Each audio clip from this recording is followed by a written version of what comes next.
Thank you for checking out this little teaser of the history of the papacy and church. Here's a little taste of what's coming up soon on the History of the Papacy podcast.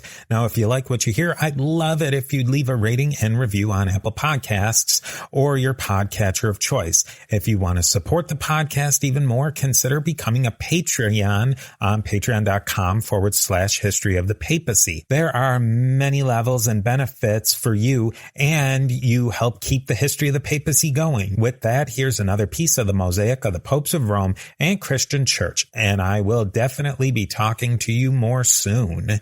Like the last addendum episode from this series on Our Country by the Reverend Josiah Strong, this episode deserves just a little backstory because it shows just how interesting and honestly completely random history, and particularly learning, or really more likely discovering history, can be.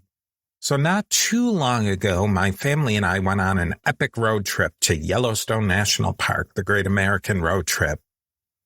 It very well may be the last time the whole family goes on a road trip together, which is a little sad, but I won't bore you with that. Now, I thought in this trip I would get inspiration for a completely different kind of Second Great Awakening episode. We stopped in Salt Lake City and visited the Mormon/Church of Latter-day Saints sites such as the Great Mormon Tabernacle, the Temple, and the museum.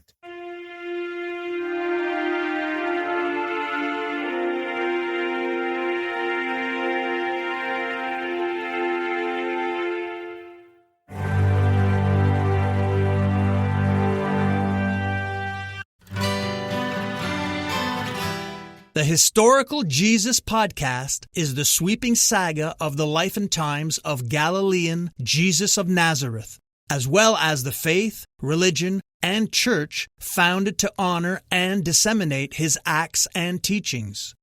Join me, Mark Vinette, on this fascinating journey through time, exploring the many great works of Christian theology, literature, architecture, music, and art, inspired by the words and deeds of Jesus Christ.